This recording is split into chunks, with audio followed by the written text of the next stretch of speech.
Hello and welcome to this week's episode of Save Our Schools with Dear JCPS. I'm Gay Adelman and Yvonne Rivera is with us tonight. And Hi, guys. we are excited to be bringing you this show on a podcast as well. We have several guests on our program with us today. And this show will be airing on Thursday, September sorry, I can't pull my calendar up when I have my slides shared, so I apologize. But we will be sharing this show on this Thursday on Forward Radio 106.5 FM. But because there is a board meeting that's coming Tuesday night, we wanted to get this special show out to the public ahead of the September 15th board meeting. And so that you guys, it's a work session, and we want to make sure that you guys have an opportunity to communicate to the board members before their meeting. On our program today, we have several guests with us. Danita Wright is the facilitator for the Coalition of West Louisville Neighborhood Associations, and she is also the former interim chair of Kentucky Alliance. Hello, Danita. Hey, everyone. And then we also have with us Chris Thieneman. He is the founder of the Support the Libraries Not the Tax initiative that was back in 2007 when the library tax was proposed and went down in flames, as the article we read earlier reported. He's also a vocal advocate for LMPD reform, and he also ran for mayor a couple of years ago, did you not? I'm more of an activist than I would never really want to be a politician. But all right, sometimes we have to just do things to hold people accountable, don't we? I do, and thank you for inviting me. Thank you for being here. We've also got Ivan Jessup. He is with Black Lives Matter, Police Free Schools, and a former educator. Hi, Ivan. Welcome. How's it going, everybody? And Sharika Anderson is with us. I think she had to step away for a minute, but she is with us, and hopefully she will be back on when we get to some of the slides closer to the end of the program. And she is a JCPS parent as well. So Danita, having been interim chair for the Kentucky Alliance last year, and also having been part of the original People's Agenda back in 2002, we've asked Danita to come on the program and tell us a little bit about what is the People's Agenda. Danita, do you mind filling us in on the history there? Sure.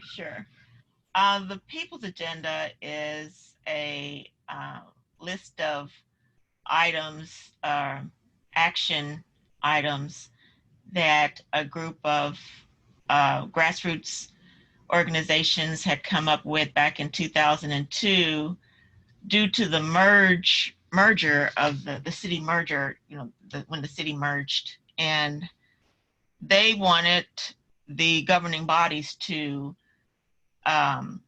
listen to what the people wanted as far as what's best for this metropolitan city now.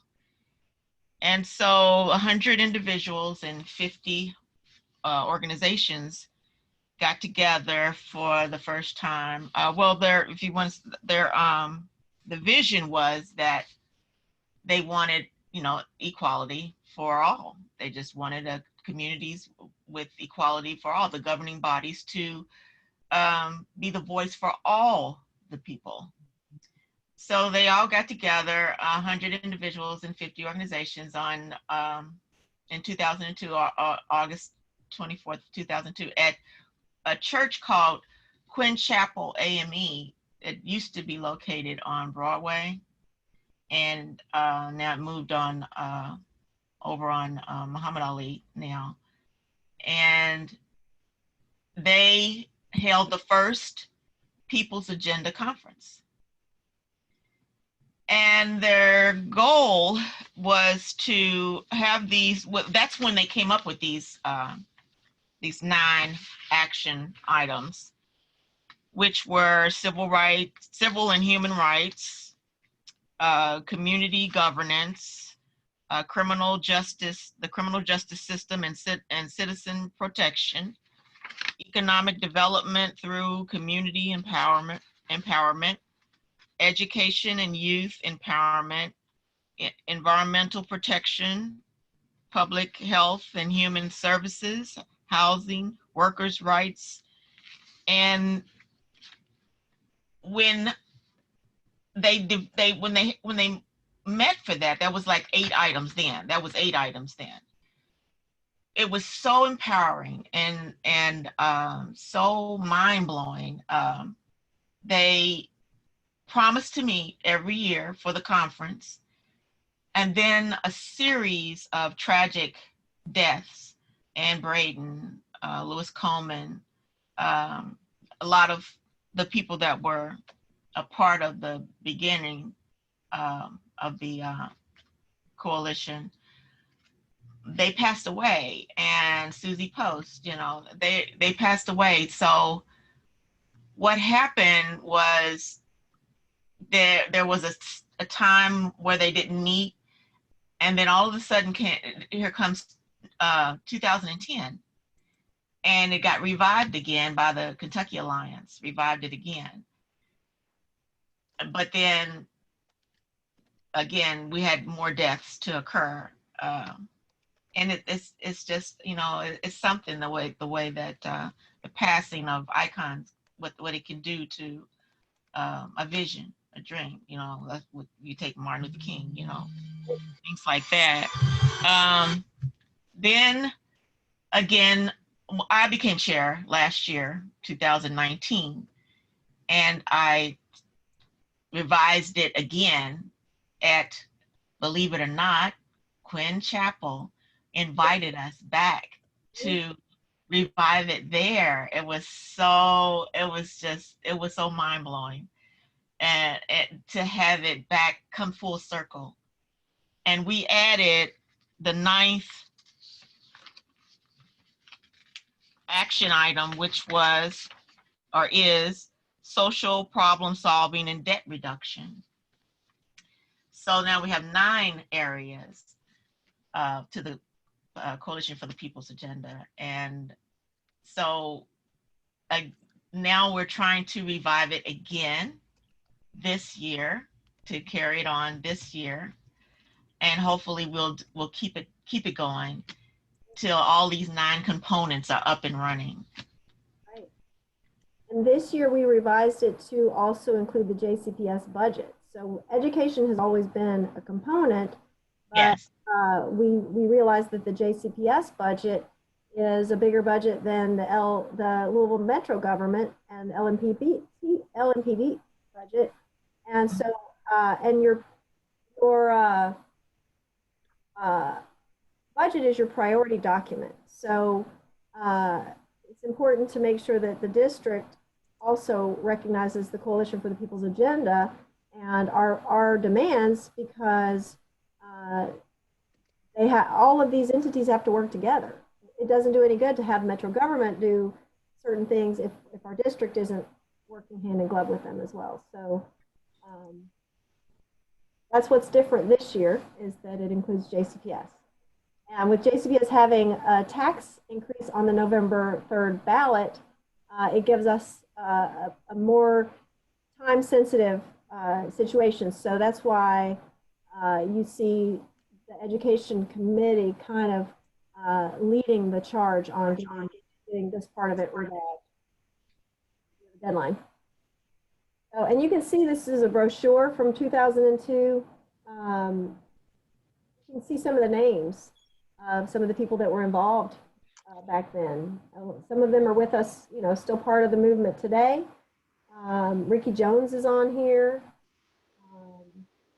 Ann Braden and Lewis Coleman, and the names that Danita mentioned earlier. K.A. Owens is still a board member with the Alliance. David Lott is still a board member with the Alliance. Ira Grouper is still a board member with the Alliance. Nancy DeMatra is also still a board member. Lots of names on here that show you how powerful this work was way back then. Everybody probably knows Heron. So good stuff. Next slide I have is just more of the things we were just talking about. Anita already covered all of that. So let's talk a bit about who is the Kentucky Alliance and a little bit about its history. Now, the Kentucky Alliance developed it came up out of the Angela Davis Committee, pre-Angela Davis Committee. And it was a part of a national alliance. There were several states that were a part of a national alliance for racist and political repression. And Kentucky was one of them. And through the years, the only two surviving original members of the National Alliance are the Kentucky Alliance and the Chicago Alliance. So the Chicago Alliance last year revived the National Alliance, November of last year. So now that was a just mind-blowing experience there to be able to to go and be a part of the revival of the National Alliance. So the Kentucky Alliance, which was led by Ann Brayton, and she was just a wonderful activist.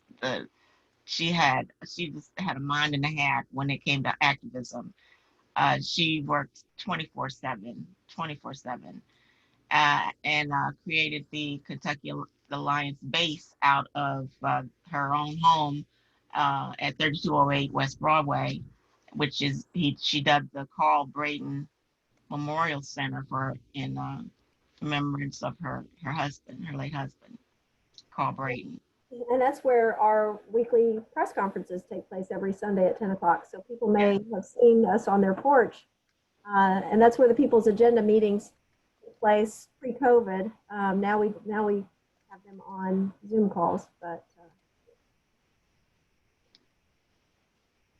Anne was actually mentioned in Martin Luther King's letter, the letter from Birmingham jail.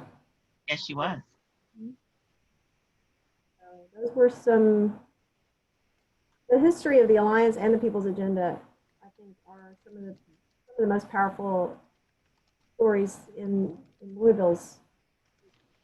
Yeah, if it wasn't for the Black Panther Party, though, if it had not been for the Black Panther Party, the existence of the Black Panther Party, there would be no Kentucky Alliance. There would have been no National Alliance, because that is like a domino effect. It was the Black Panther Party, then Angela Davis, then pre-Angela Davis, then the National Alliance, in which the Kentucky Alliance was born out of that.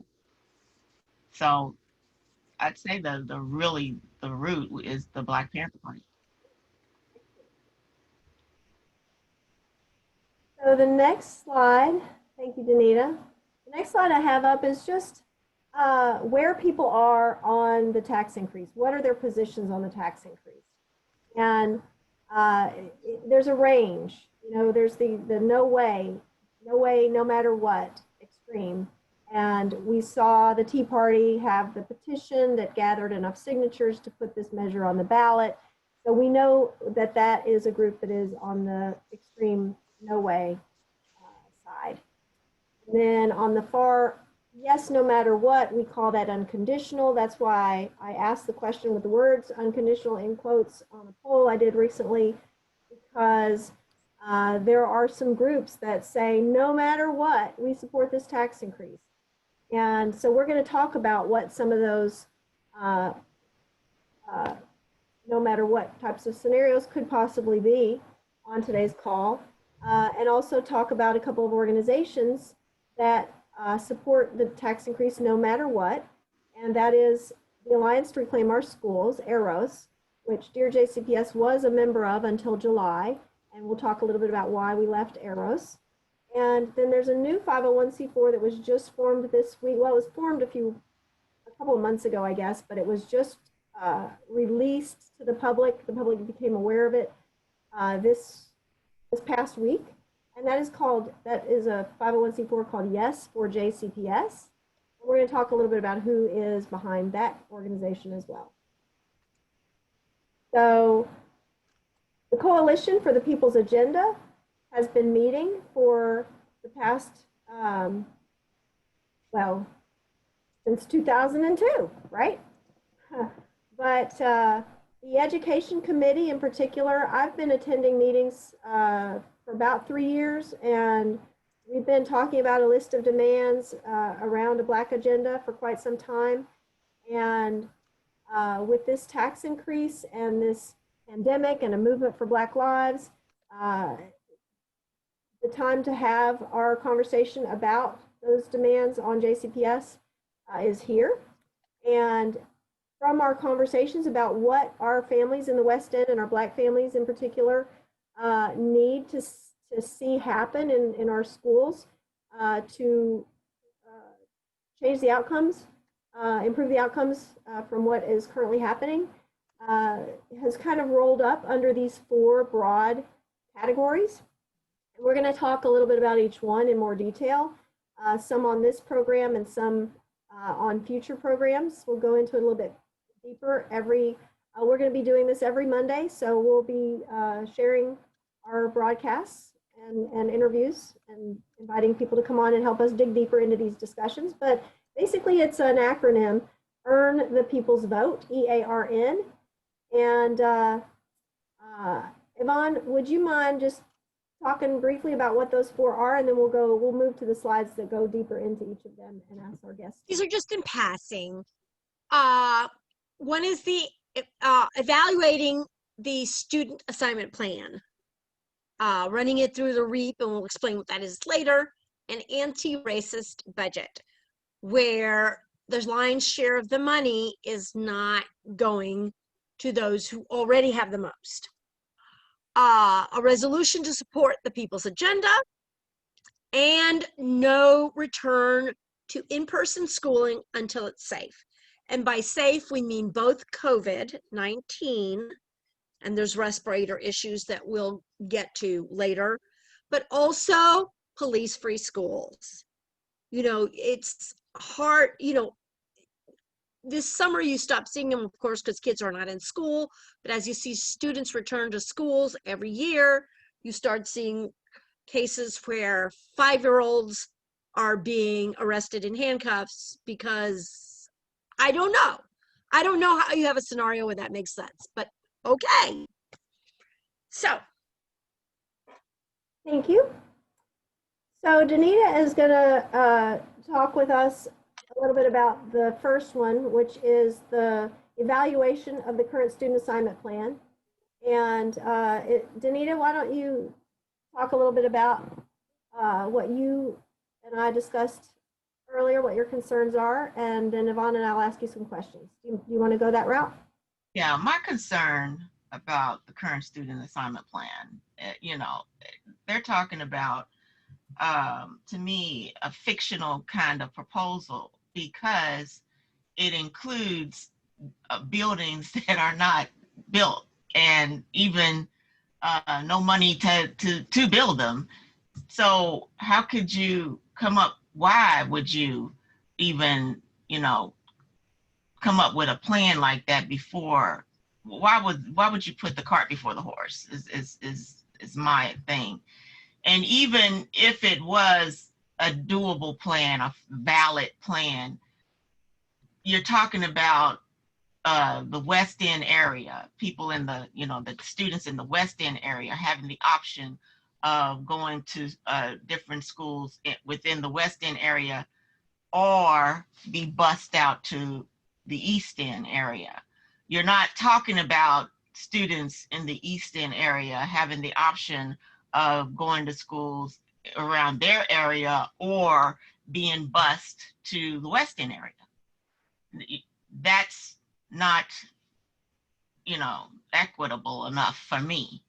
That's just, you know, you're giving us or our children the option to be bused east, but you're not giving the same you know, option for the East End students to be bused west. I don't, you know, that I don't understand that at all. I don't get that. So the current student assignment plan is just inequitable. It really is. Absolutely. So for those who are looking at the screen that we have shared right now, the big picture, the screenshot of that is showing up the biggest on the screen is the current student assignment plan. And as you can see, this is high school. The West End community is chopped up into 14 or so different schools and bused out of their neighborhoods. And then that gray panhandle is the resides that is bused into Shawnee. And so we've got students being bused out of their communities, force busing, but students can apply to come west, but they have to apply, and it's not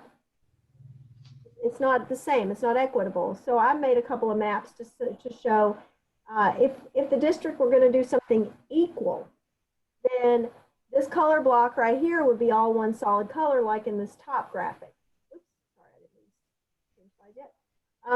You know, one school, a quality school in the midst of a big sea of blue, and everyone who lives in that community would go to that school, unless, just like you can apply, you know, people who live in other communities can apply to go there just like they can now.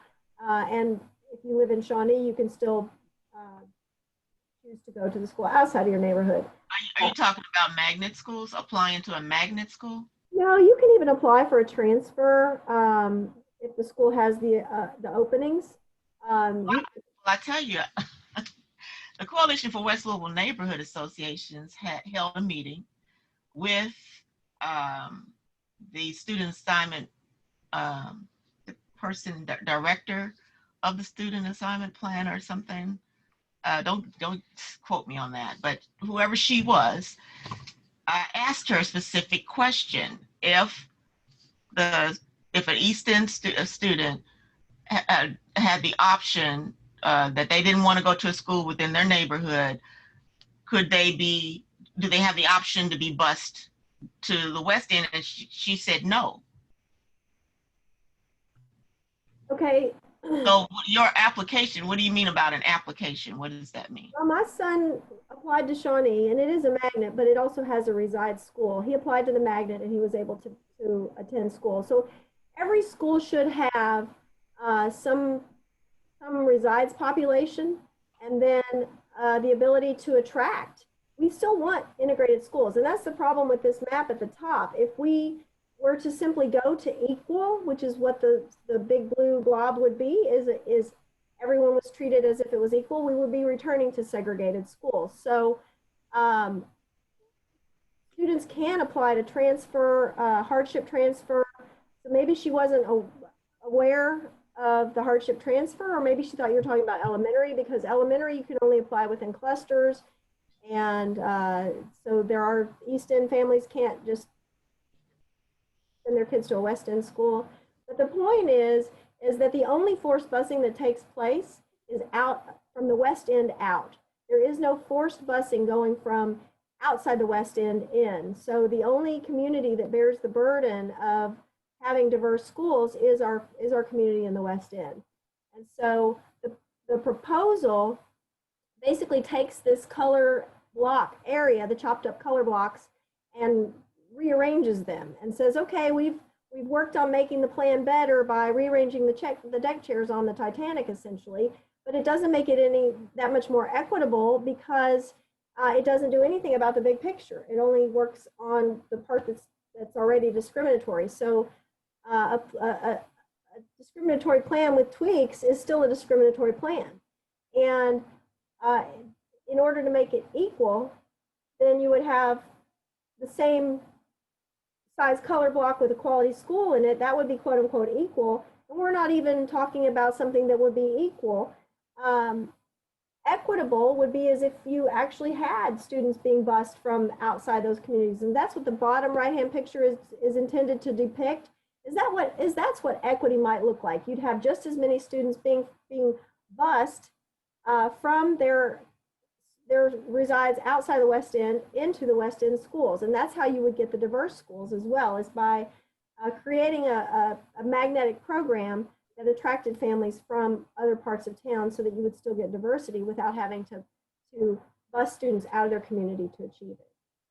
So our concerns are that this proposal doesn't even move toward equality. We don't even have equality. So that's why we need a REAP. That's why we need the district to run a racial equity analysis protocol on the current student assignment plan so that we can see what our deficiencies are and the extent of them before we start making tweaks to a plan.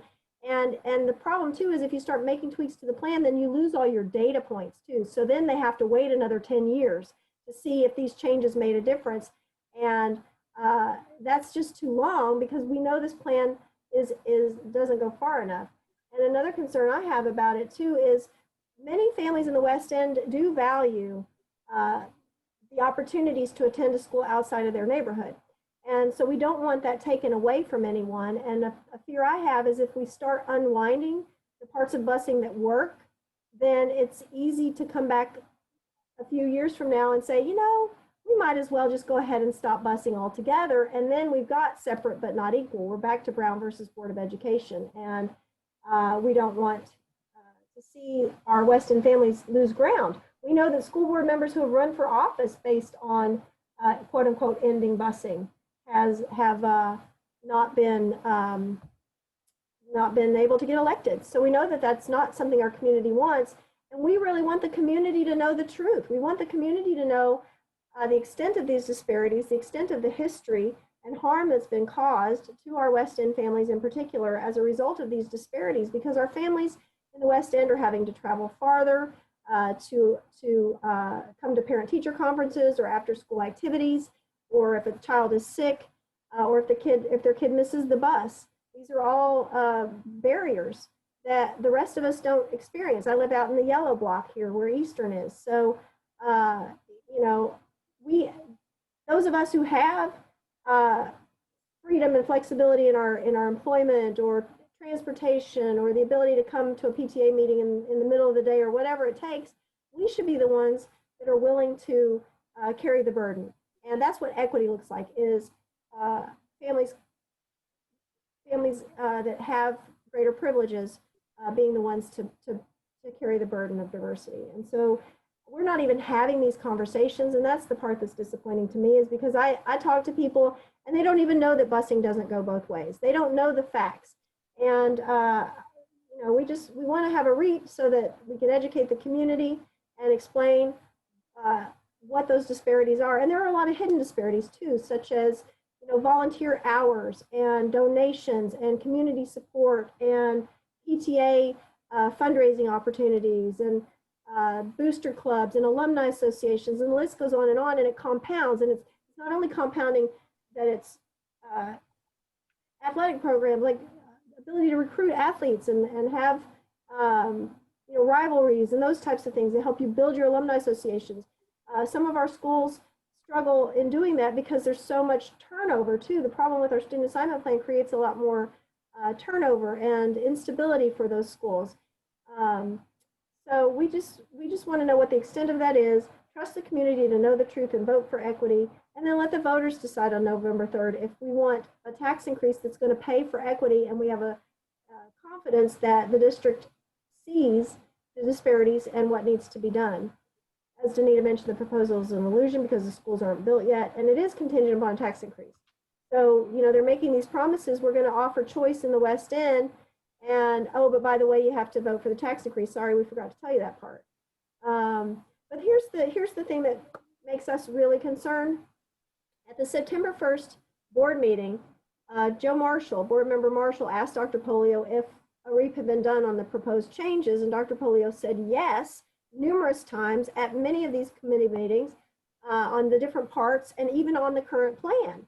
And the thing is, there has not been a REAP done on the current existing plan. That's what we've been asking for. I know the PTA also asked for that, and I did an open records request. And on two separate occasions, once before Dr. Polio said that, I had requested it through open records, and I was told one does not exist. And then when he said it on the board meeting, I thought, oh, well, maybe there is one now. So I requested it again, and I was told, no, one still does not exist. And the thing is if they're saying it exists, why haven't we seen it? So where's the REAP? We need to see the REAP. The community needs to see the REAP. So that's the E. We're going to move on to A, anti-racist budget. And coincidentally, I just got a text or a messenger message from Joe Marshall that says he's received his copy of the REAP and it was done on the current plan and he's going to email it to us. So now we hear that one exists. So we'll cover that on next week's show, hopefully.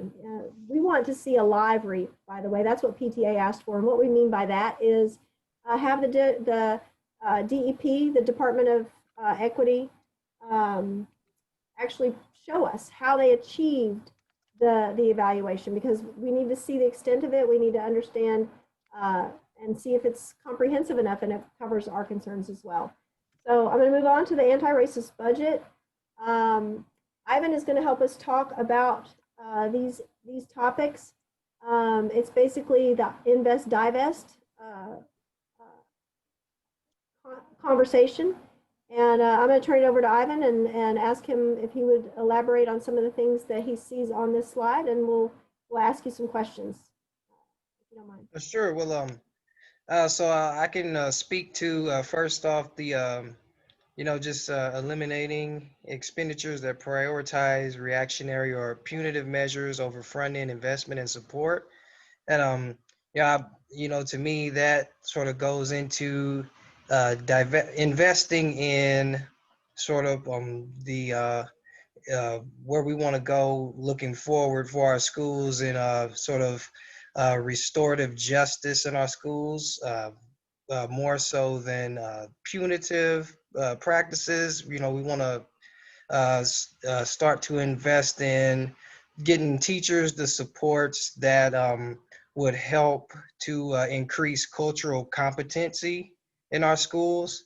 And so we've, working with community leaders and working with the board, one of the biggest things for us is making sure that when these changes do happen and when there is investment in our schools, that the people in the community have a seat at the table and that they have a voice to speak on where these investments are going and how they will best serve our students and our communities and make our schools more equitable.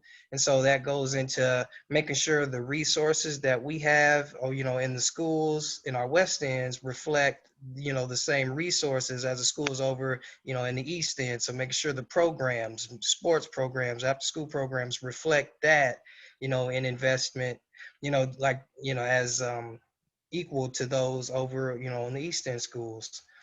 We've talked a lot about restorative practices and what that looks like, and moving towards that rather than having police in our schools. So what we could do with those resources if we put those towards those practices rather than having police or SROs in our schools.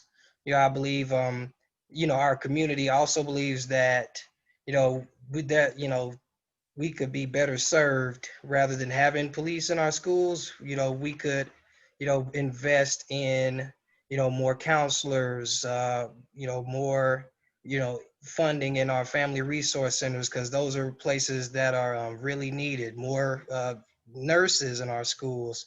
And so I talked about earlier how our schools in a way reflect what we see in our communities, how when we deal with mental illness issues, we call on the police, whereas that could be better served for someone who is more trained in de-escalation and dealing with mental illness. And so we have sort of those in place. With restorative practices in some of our schools, but our work right now is to see how we can work with the board and get more of the community involved to push, for that to be in all of our schools. And I believe that we have a plan in place to do that, to, at some point get to a point where all of our schools, are being invested in restorative practices. But we want to, make sure we get every school on board and make sure we put supports for our teachers, in the proper training for cultural competence.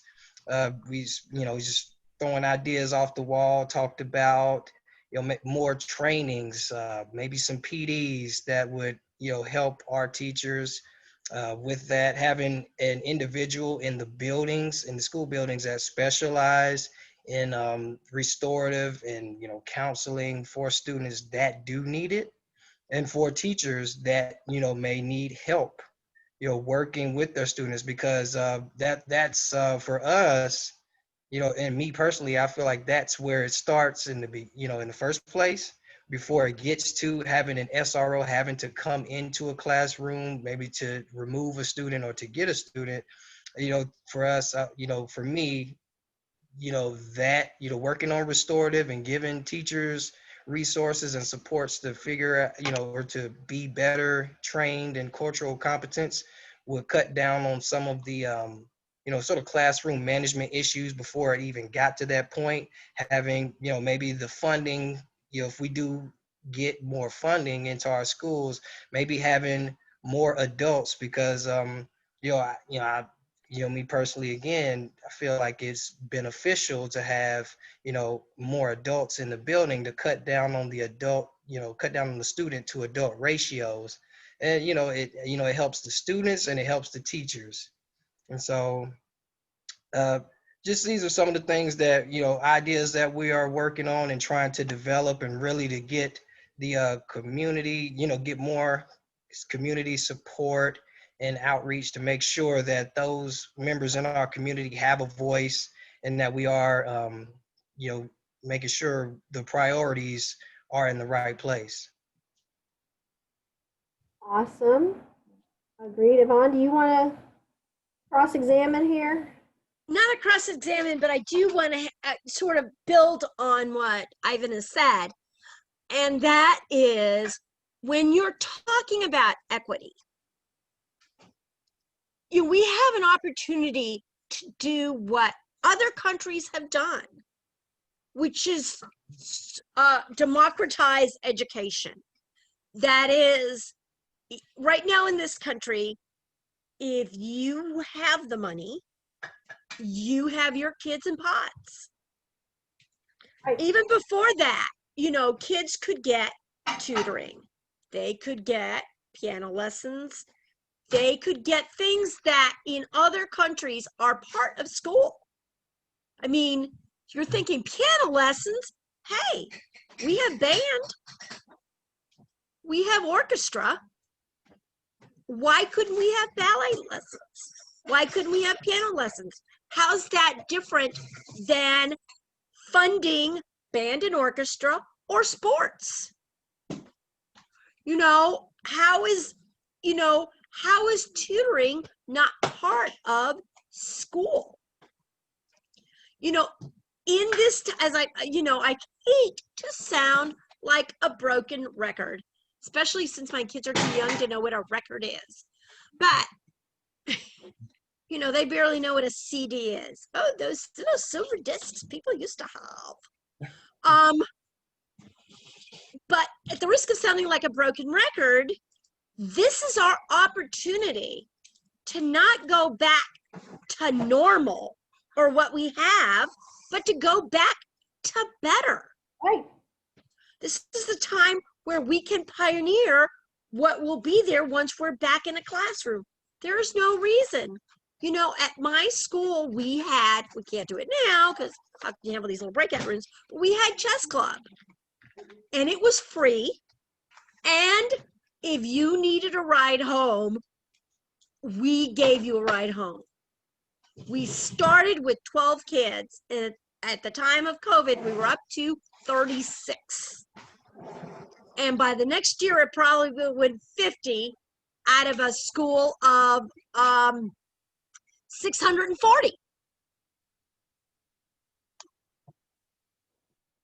And if I can add, kind of, just like you said, we see examples around, in other countries, and I can point to some examples here in the United States of efforts, to push for restorative and to invest in communities, and where they have been successful at. I spoke with Monica Evans, who was in charge of IIRP, the Institute, excuse me if I get it wrong, but restorative practices And she was also a former police officer in Detroit.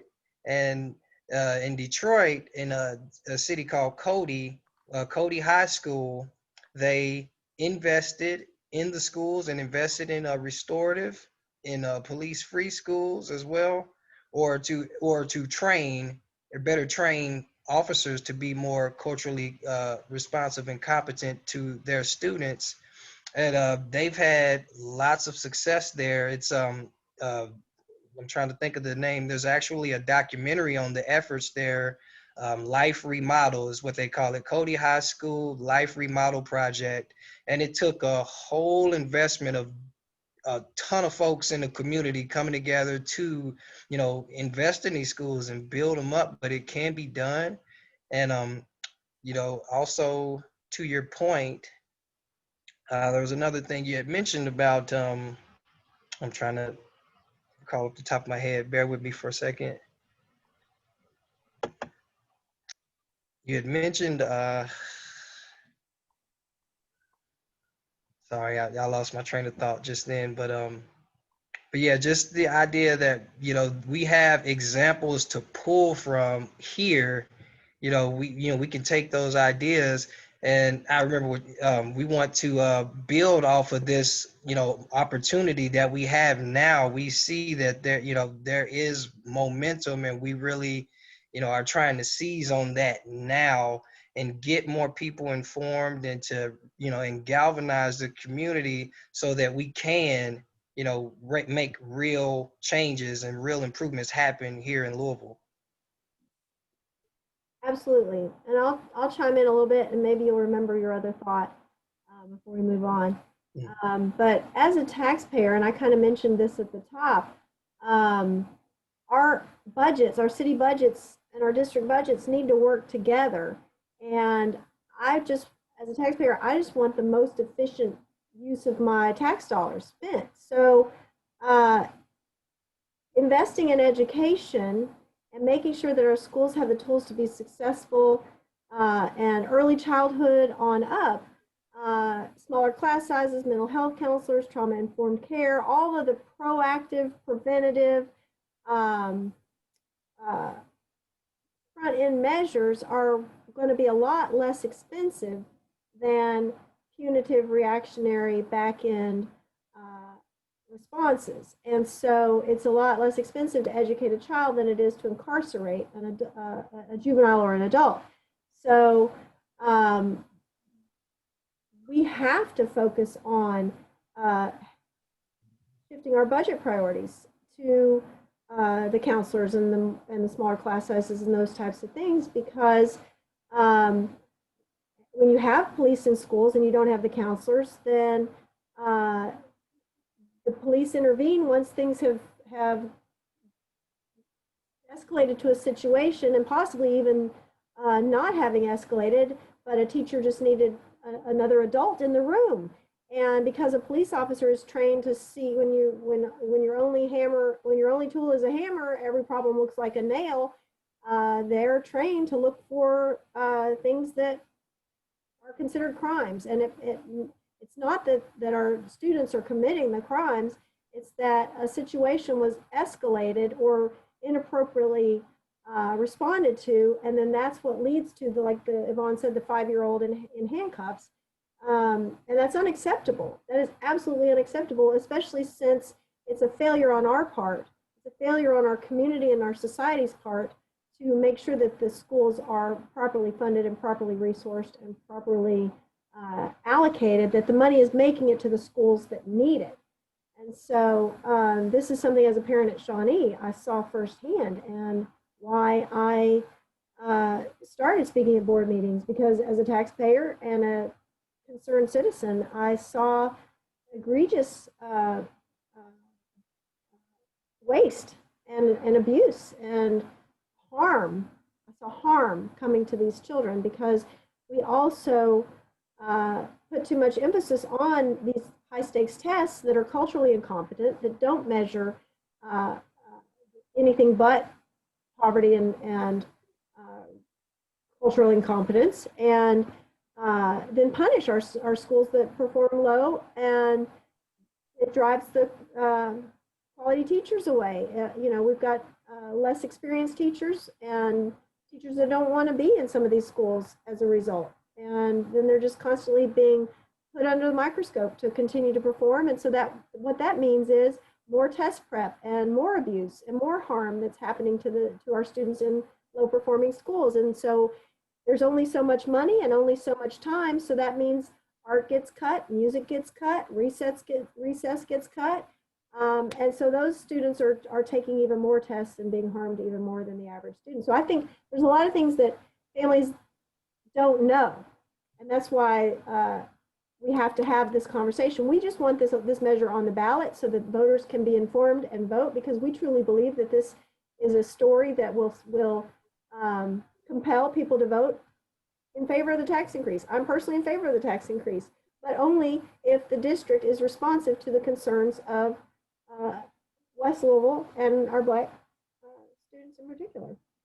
All students, Black, brown, poor, disabled, English language learners, we want all of these students to receive a quality education. And our Black students are the ones that are harmed the most. And so if we start with our Black students happen to also have a high percentage of special needs and poverty and all these other factors as well. So if we start with our Black students, we're inclusive, and that way everyone benefits from an anti-racist budget. Did you think of what else you wanted to say? Yes, that was it. I was just bouncing off of what Yvonne said about just now being the time to really take advantage of, you know, the attention that we have, you know, with our parents to, you know, really to use that energy and start to shift and make the changes that we want to happen. Absolutely. So the next slide we have, so we've done E and A, and just to recap, E was the evaluation of the student assignment plan, A is the anti-racist budget, R stands for resolution to support the people's agenda, and Chris Thieneman is going to help us present this slide.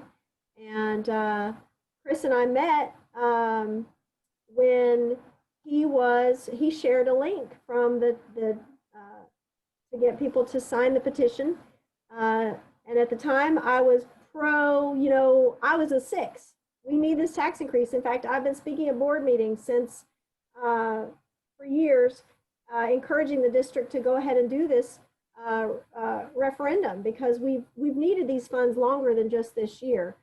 And so that's how Chris and I met, and I asked him to kind of learn more about the advocacy work that we've been doing, and he's done a lot of work in holding LMPD accountable, and so we share a lot of similar approaches and experiences from him having been holding LMPD accountable, and the work that I've been doing in holding JCPS accountable. Some of the things that we've discovered and some of the ways they operate there's a lot of parallels. So maybe we can even have you on another time and talk a little bit more in depth about some of that stuff too, Chris. But let's talk about resolution to support the people's agenda. Thank you, Kay. I did want to share my first conversation with you, and how your energy came through over the phone, and made me want to learn more, and which leads me to think, how could JCPS, the Dr. Polio and company, not want to include your members, yourself, and not inform you like the community should be informed. When I, as an outsider, and I see your group feeling like they're not being included, that right off the bat makes me apprehensive about the vote, because with my history of dealing with the library tax, I believe, and maybe some of you do too, that hindsight is 20/20. And I've learned so much from the real reasons for that library tax. And I've seen the doomsday fear of that we would lose all of our libraries, and all of our fears never happened, materialized. The the folks still never, we learned a lot more after the fact. And that's what I didn't want to happen here. And I made a few notes that when Danita was mentioning that the cart was being put ahead of the horse, I would like to see that the board even, I mean, that Dr. Polio even has a cart and a horse. Does he really want to push both of those forward? Or is it more, as I wrote, more of a dog and pony show? And that's why this resolution, though I would like something much more demanding, much more that we could hold them accountable for, but at least a resolution would show us maybe that they mean what they say and put it in writing. So later, if the facts that the information that they're sending us now didn't come to fruition, we could show them, oh, you did sign this, and you did tell us this, and by the way, we would really like you to just resign for misleading us when you asked us to blindly trust you. I don't like, I've been burned too many times to blindly trust. I don't think any of us should anymore. We continue to be lied to, and through our politicians all across the board. And they always seem to get reelected because they feel like at the right time they can say the right things. And I'm so happy to hear, because one of my notes was the reason for the resolution is, you know, we want to see a REAP. And now at the maybe not the 9th hour, but at the 7th hour, they send you an email that they have it for you. So just the fact that you're stirring up the pot, which I love, and I would advise you to continue until you get what you want, what the city wants, the people wants. We just want to know the truth. As I was telling you before, if they want to say, well, we cannot handle the truth, and maybe so, maybe some of us cannot handle the truth, but we have a right to the truth, whether we can handle it or not, and whether we think that that they know better. If they know better, then give it to us. But the fact that they are fighting, they lost their battle with trying to knock off the vote. And now instead of just taking it and, okay, we're going to have to prove to the city why we should, they're still trying to fight it. They're still trying to knock it out. So there would be no vote. So they wouldn't have to answer to you or the people. And they definitely wouldn't sign a resolution, even though I think we should do harder than that. But if I were a legitimate president, I would want to say, listen, this is what we're going to do. This is what I'm going to sign and promise you that we plan on doing. But when they tell us that some of the plans have plans for schools that are not even built, you know, it just makes it more. It makes it look like to me that it's more of a dog and pony show. So we had Lisa Wilner, who is the House rep, current House rep. She was a school board member back in 2017 when the district passed the Safe Haven resolution, and she came on and told us a little bit about that process and was supportive of our efforts. And because a precedent has been set, this took place right after Trump was elected, when there was a lot of concerns about ICE and immigration in particular, and our students and families were frightened, and our teachers were frightened for our families. And so the district passed a Safe Haven resolution that promised to basically to follow the law and not reveal information that would put our families at risk. So it was a symbolic gesture that helped ease a lot of minds during a time in our history that is not a whole lot unlike the time in our history right now for our Black students. So it makes sense that they would be willing to pass a similar resolution in support of the People's Agenda. And the People's Agenda is a working document. As we mentioned, it's been around since 2002. And the demands that are in the People's Agenda are reasonable demands and are part of best practice practices that are taking place all over the country. The police-free schools is a movement that's a national movement. This is not unique just to JCPS, for example. And these are the types of things that the district could simply say, yes, we will make a good faith effort to work towards racial equity in our district. And in order to know in time to get voters out to the polls, they would need to pass this by the September 29th board meeting because ballots start coming back October 3rd, start going in the mail, and in-person voting starts October 13th, I believe. And so after that point, they're going to miss an opportunity to quote unquote earn the vote. And that's what we're asking them to do, is demonstrate that we should tell people to come out in support of this tax increase. Because right now, the people that have been on our coalition calls say we are not in favor of the tax increase unless, like, that's the terminology that's being used. They have not earned it yet. So, and it feels like short order because here it is, September 14th, and we want this passed by their September 29th board meeting. But we made this initial request to Dr. Polio on June 2nd, and it wasn't much after that they stopped communicating with us and told Eros to tell us to wait.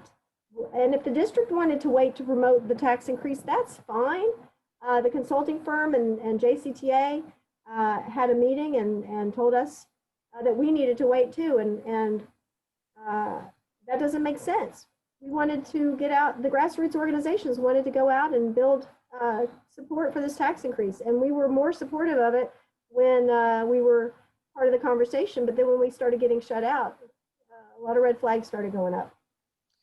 Okay, I'd like to add a little something here. And one of the things that we have to look at are recent elections. Maybe everybody in the East End and South End love the idea of increased funding for schools. They think it's going to benefit their children and they're thrilled and happy, and it will sail right through. Could be, what do I know? I just play the piano here, not particularly well. But in the last election, what helped Andy Bashir become governor were votes out of the West End. Absolutely. I'm kind of thinking that this tax increase is going to look a lot like that. And again, I want to repeat, I'm not a very good piano player, okay? That said, it doesn't matter what Gay Edelman thinks. She votes in the East End. Doesn't matter what Yvonne Rivera thinks. She votes in the Highlands. The day to figure out, at the very least, people should be going and polling in the West End to see where they're at and throwing them a bone, something to get them on board. The day to find out that the West End is opposed to this and isn't going to vote for it really should not be November 4th.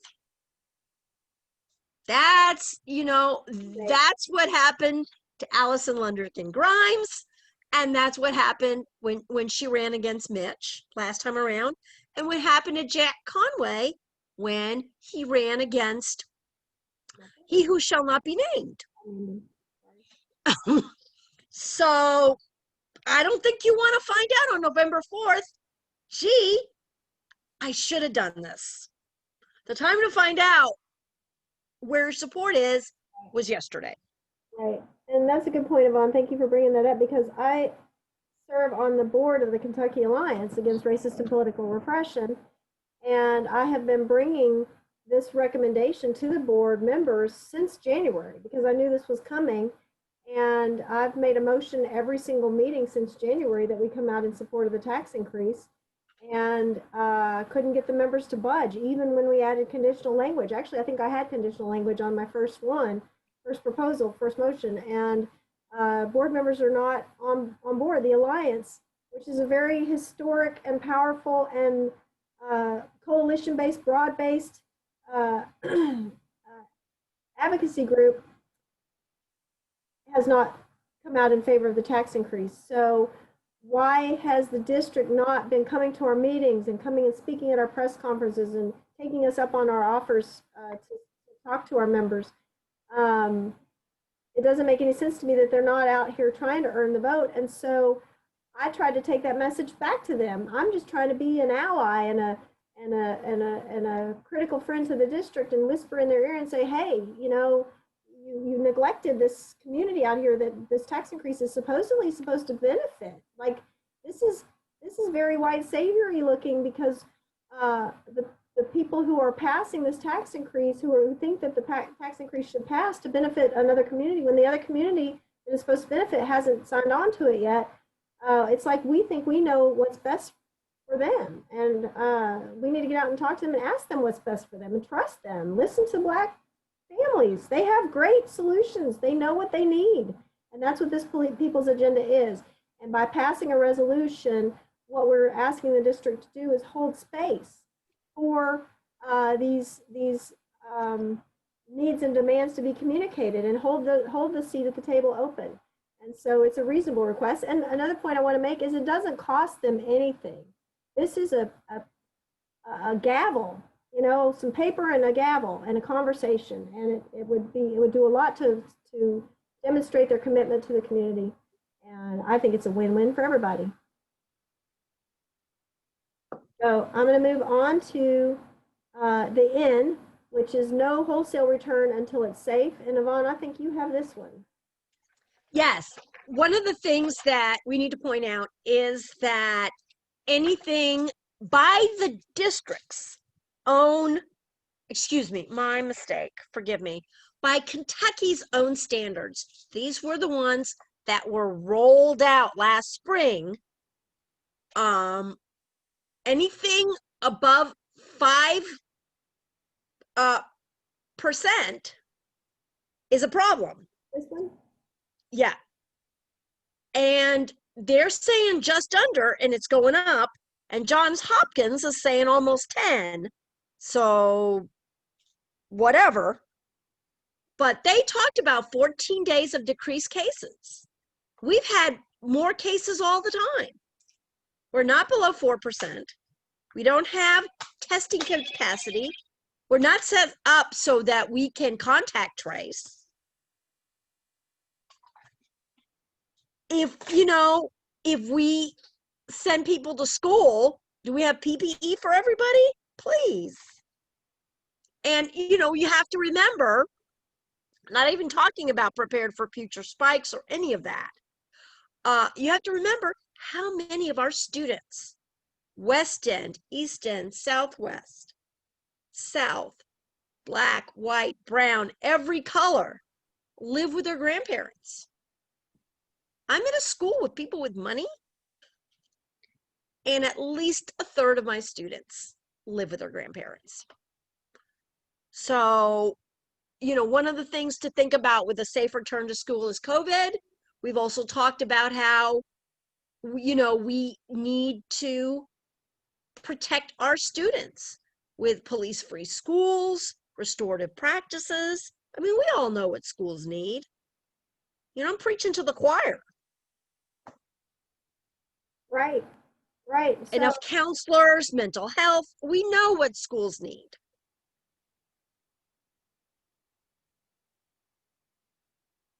So I have another slide. So there's a couple other points on here. The curriculum, the Anglo curriculum is not inclusive, and we need curriculum that teaches everyone's history, and it needs to be taught to everyone. We don't want to just teach Black history to Black students. White students need to know Black history too. And we need to disrupt racist behaviors of educators and administrators. And what I mean by that, I'm going to show you another slide in a second. And also, inexperienced teachers are being assigned to high minority schools. We've got an inequitable, just so many things are inequitable in our district, and we want to see them addressed. We want to see the district, first of all, that's part of what the resolution will do too, is show us, does the district truly understand the extent of the changes that need to be made? Because if they keep saying things like, well, we're putting $50 million into your schools, and we're giving you more choice. And who can argue that that's better? You know, whether or not that's better. Of course it's better, but it's not enough. This, as Ivan said, this is and Yvonne have said, this is the time to make serious changes. Everything's back on the table. I mean, they're reallocating budgets right now for PPE that I guarantee you weren't on their list when they approved their budget a year ago.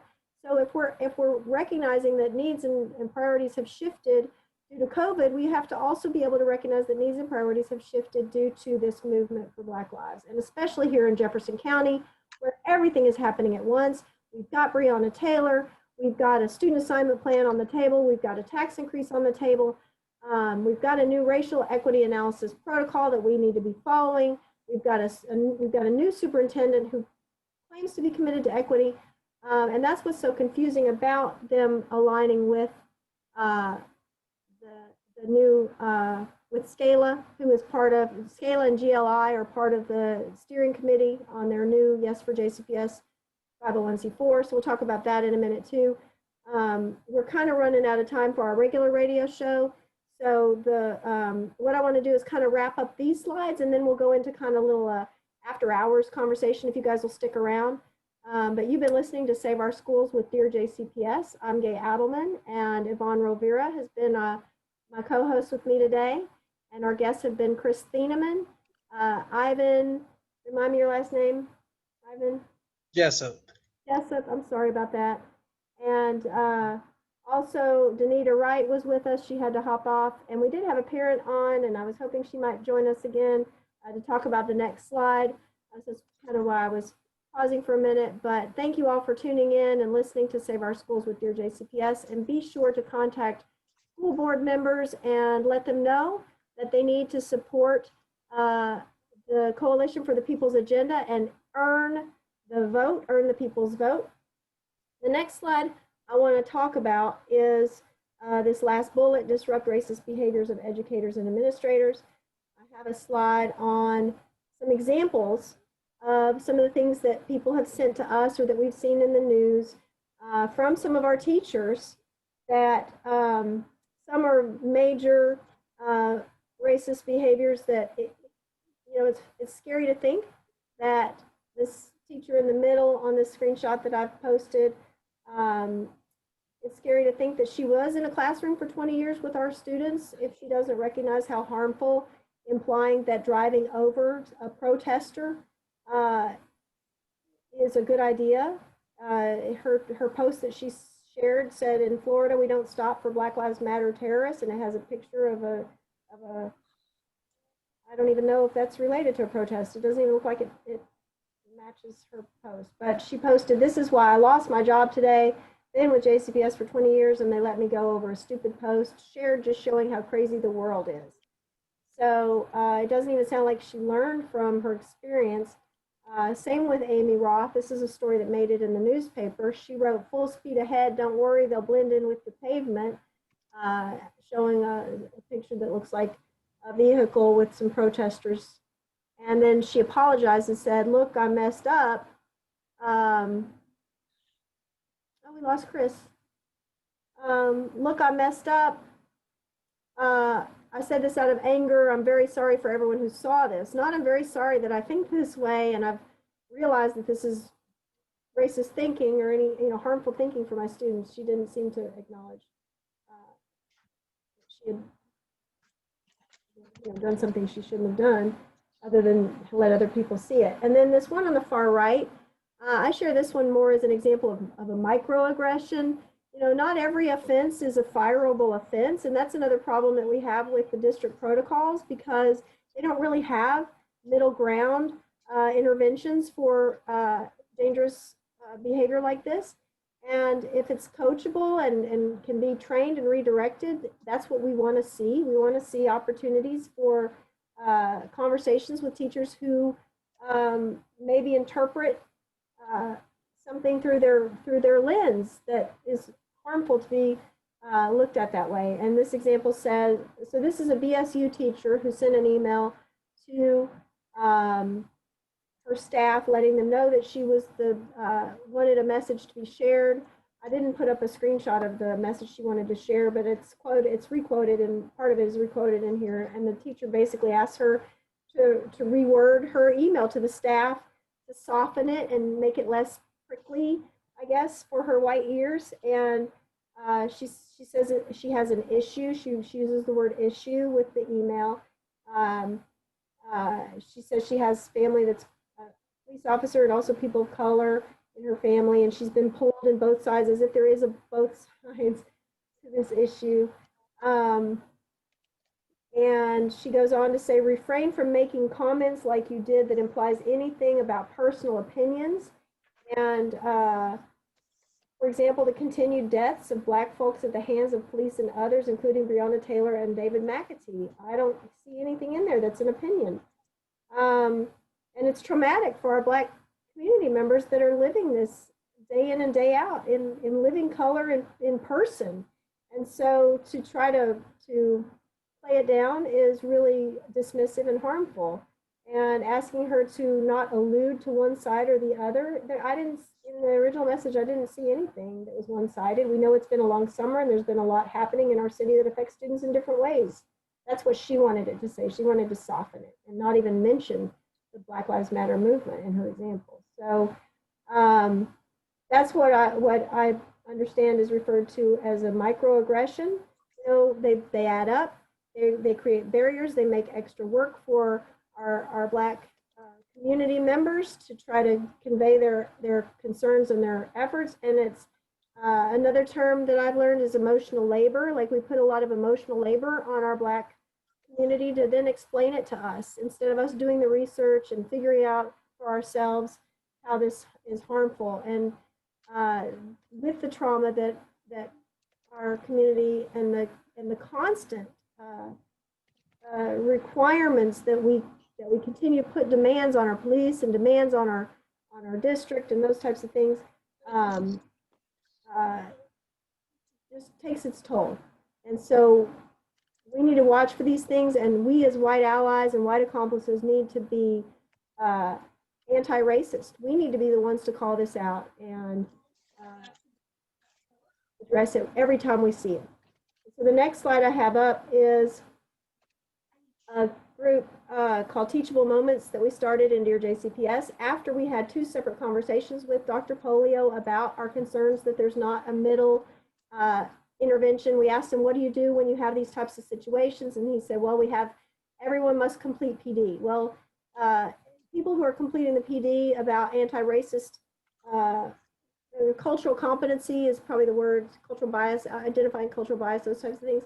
People who take those PDs probably don't think it applies to them. They're just, checking through the slides and getting the credits, just like when we're doing the sexual harassment training. And, those are types of required PD that don't necessarily look at our own, challenge us enough to look at the things that we're doing in real life. And so I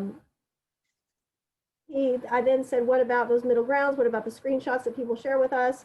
And he said, well, we have a grievance process, and they can file a complaint. And those types of situations are too late and they're too expensive. That's when it gets expensive. That's when there's lawsuits. That's when it's people are losing jobs, and we don't want people to lose jobs. We want them to do better, right? So join the conversation in the Teachable Moments Facebook group, and let's work towards creating a safe space where people are able to come and learn and do better. And before I move on from any of that, does anyone want to comment on those?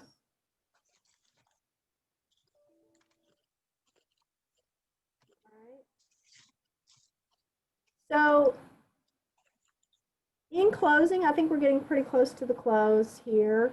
The Coalition for the People's Agenda position on the tax increase is it depends. It's right there in the middle between the 2 and the 4. Some of us are yes as long as.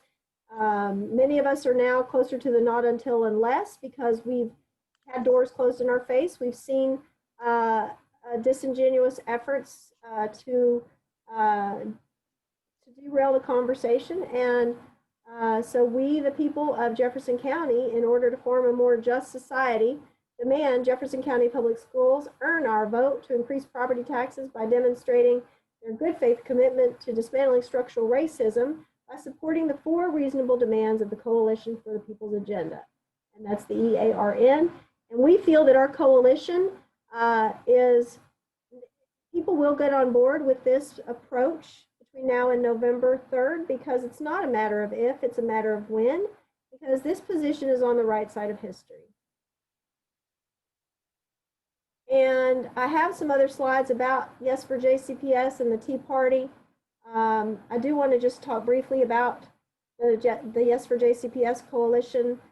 They are a newly formed 501c4, which is also known as a PAC. We were told in June that JCPS consultants and JCTA wanted us to wait because they planned to form their own grassroots group. We had started the Pro Public Education Pledge, and somehow the district managed to shut us down. The chair of AROS basically told us, even though we had a quorum and had already started moving forward, they told us to stop doing what we were doing. And so at that point, Dear JCPS withdrew from AROS and took our pledge ideas, and other members came with us. Other members of AROS came with us to the Coalition for the People's Agenda, including now the chair of AROS has been coming to our meetings, which is just really peculiar. I don't quite understand that, but that is why we left AROS, is because we felt that this was a bad strategy, and it caused us to lose a lot of time, valuable time, and leverage. And as I mentioned, the officers that lead this new PAC, 2 of them are also leaders of the JCPS 501c3. So that's how we know that this is the district-led quote unquote grassroots group. And 3 members from SCALA also are on their steering committee, as well as the JCTA president, and the JCPS law firm individual is one of the 3 main executive directors. So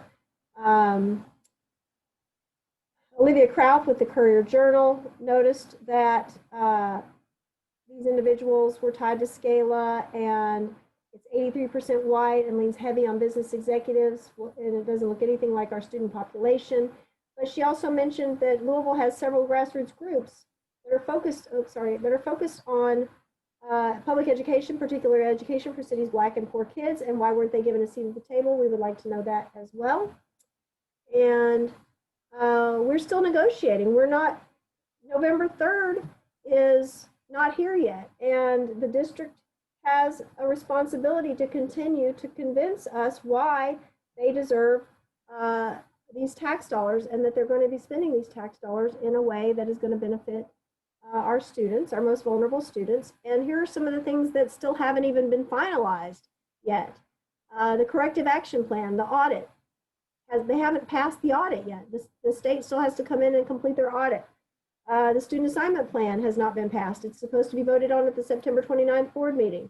And the changes to unwind busing don't give anything back to that community. And the proposed changes don't go far enough. We want to see equity. We want to see a REAP, and we want to know the extent of the changes that need to be made in order to achieve an equitable plan. And our budget still contains allocations for discriminatory practices, which has also not passed. That's also on the September 29th agenda. And we see NTI gaps widening during this time, not closing, and our hubs are still not funded. So these are things that we would like to see a commitment from the district to show us that you're going to spend our tax dollars in a way that benefits our most vulnerable students. We've got back to school still not defined. We don't know what back to school looks like. We've heard from Black and West End community members that they're still not on board. And we've seen grassroots groups getting shut out and them going around us. And by the way, the public has not been able to comment at a board meeting since March, since they started their meetings on Zoom. We've not been able to speak in public since. And so that's unfortunate. And just remind you of the history of Dear JCPS. We were formed in 2015, and that's the screen from when we first put up our Facebook page in 2015. We are stakeholders seeking advocacy before and accountability after the vote. We've never been an unconditional support organization. our district, no matter how much we love Dr. Polio and how much we love our current board, is vulnerable to Tea Party candidates that are currently on the ballot. And ALEC is still lurking, and privatizers are still looking for ways to get their hands on our tax dollars, which is what that Yes for JCPS certainly looks like it's aligning with. So that's very concerning, and definitely a reason to not give them unconditional access to these funds. We do need to fund our schools, but we want to make sure the funds are spent in ways that are going to benefit our community in the long run. So here's just some examples of ways that we were shut out. This is an email that we sent to Dr. Polio back on August 6th. We requested an urgent meeting. We were told that he is willing to meet in the near future. However, they've moved the date to September 29th. And so they did not feel the need to go ahead and meet with us prior to the August 18th meeting, which was when we were originally asking. And it was a request from leaders from Black and Black allied organizations so that we could give them information that we're trying to give them right now. This is why we're having to do this Zoom recording of our radio show, is to try to get this message out, because they never accepted our invitation for a meeting, and Dr. Polio hasn't responded to any of my text messages since July 16th. The last call we had with him was on July 16th. I told him about our concerns about Eros and being shut out, and how we were being told to wait, and he didn't seem to think that he had anything to do with that. And I told him, but it's happening. And so I said I would send him some evidence of it, and I sent him text messages with evidence of that. And he has not replied to that email or that text message, and that was back on July 16th. So then the Alliance sent emails requesting to be heard at board meetings. The coalition sent an objection letter prior to the last board meeting, and then we received a tone-deaf response to that letter from one of our board members. So it's just really concerning that they're not taking these concerns seriously. And like Yvonne said, November 4th is the wrong day to wait to find out. So those who are watching this call, if you're watching it before the September 15th board meeting, please get on dearjcps.com/advocate and email your board members, all of them, and let them know that they need to earn the people's agenda, earn the vote from the people.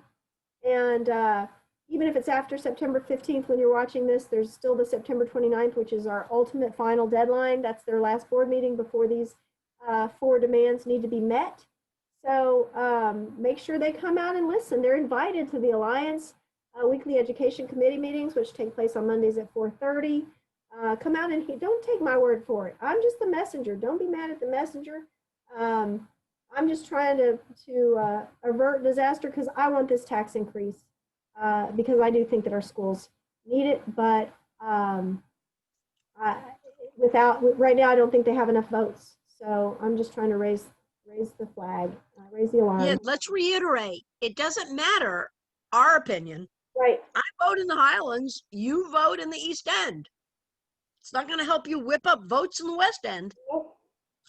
And these are some other calls to action that people can do, and we'll continue to hone in on these as the time is appropriate. But start thinking about these things. How can you get involved? We're looking for volunteers. We're looking for volunteers to help us with canvassing and making phone calls and writing opinion pieces and talking to your neighbors and friends. And if you're part of an organization and you'd like for us to come out and make a presentation, we have a presentation about student assignment called In Their Shoes, which actually shows those 3 slides that I showed you with the student assignment plan, with inequitable, equal, excuse me, inequitable, equal, and equitable, what that would look like. We can explain that a little bit more in detail and help you convey this message to your organization, especially like a PTA or a booster club or an athletic program, those types of groups that are part of the schools. We would really love to come out and talk to you, but also neighborhood associations and church groups, and you name it. We'll tell our story to anyone who will listen. will tell their story. So here's some more ideas. Oh, and another big call to action, the day after the September 29th board meeting, there is a national call to action, and it's been scheduled at Van Hoos on September 30th, which is a Wednesday. So go ahead and put that on your calendar too, because if we don't feel like our demands have been met by the September 29th board meeting, we need to show up and show out and continue to put that pressure on our board members. And then of course, vote November 3rd, vote according to the response that we see from our district and from our board in the next month or so. And then I just have this slide here. This is a button that we're selling as a fundraiser for the Kentucky Alliance. What would Ann Braden do? And we also have window decals and t-shirts, and half of the purchase price will actually go to support the Kentucky Alliance. And also it helps spread the word about our great work. A lot of people don't know the history of the Alliance, and so if you're wearing a button that says, what would Ann Braden do? Somebody will probably ask you, who was Ann Braden? And you get to tell the story. So it'll help inform the community about the time that we're in right now, and remind them of the similarities to previous times in our history when civil rights and human rights have been at the forefront.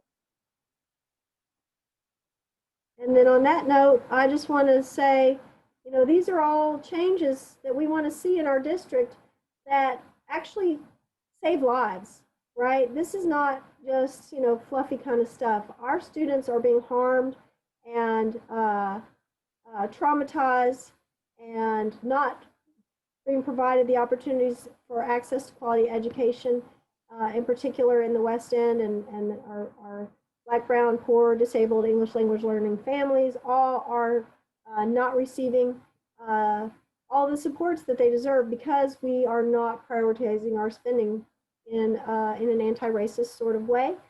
And the things that they're talking about doing now, they've already moved on. That's another thing that tells me that we need to get their attention. We need to remind them that they need to pay attention to the community, because they've already moved on to renaming schools and getting rid of mascots that might be historically, culturally inappropriate. And that's all necessary. But to me, because that's not necessarily causing immediate harm to our students and our families, it's lower on the priority list. So if they've already moved on to that, that tells me they think that they're finished with some of the more important pieces. And our message to them is they're not done yet. We're still negotiating.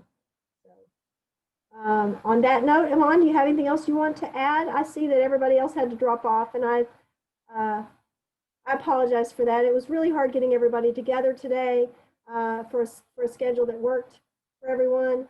And so we had some people that got on at the beginning of the call, and then they had to leave us, and then others who came on later, and then we wanted to get everybody up to speed. So that's just the new normal that we're in, isn't it, Yvonne? And everybody's got so much going on. And as a teacher, you had to teach today on top of everything else, and you got to teach again tomorrow. You're muted.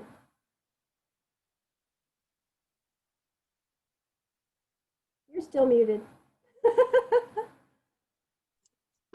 I got emails and parents to call. Go me. I know, and you're such a trooper for putting up with me for this long today. No, it's all good. It's all so critical. It's all critical, and you know, thank a teacher. If you guys are watching this program and you're still with us and stayed with us this long, be sure to thank a teacher. We appreciate our teachers. Just a little aside, I know it's gone on too long, but you know, people who talk about us as lazy and we don't want to go back to school, this is so much harder than real school.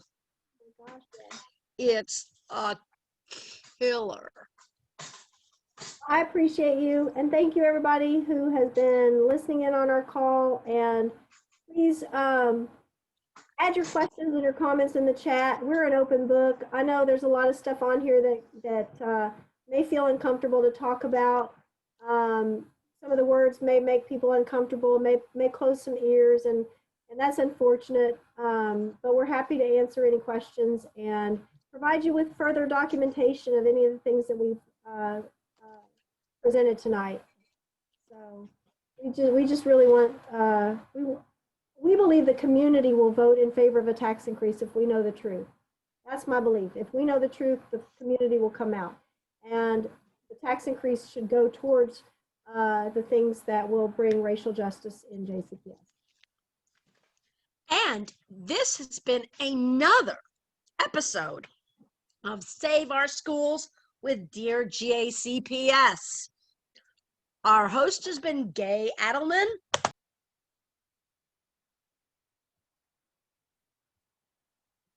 She hit mute again. I can read her lips though. You said my name, and then when you got to the co-host part, and I knew that's where you're going, or sidekick. I knew that's where you're going. You're still trying to be. This has been another episode of Save Our Schools with Dear JCPS. Our host has been Gay Adelman. The sidekick, as usual, has been Yvonne Rovira, but we have had a whole cast of special guests to liven things up and be informative as well as entertaining. We hope. We try. We hope. All right, Yvonne, have a great evening. Give your love. You too. Mwah. Beso y abrazo, like I tell my students. Hugs and kisses. Hugs and kisses. Have a great night, everybody. Good night, everyone. Bye-bye. Hey, can I be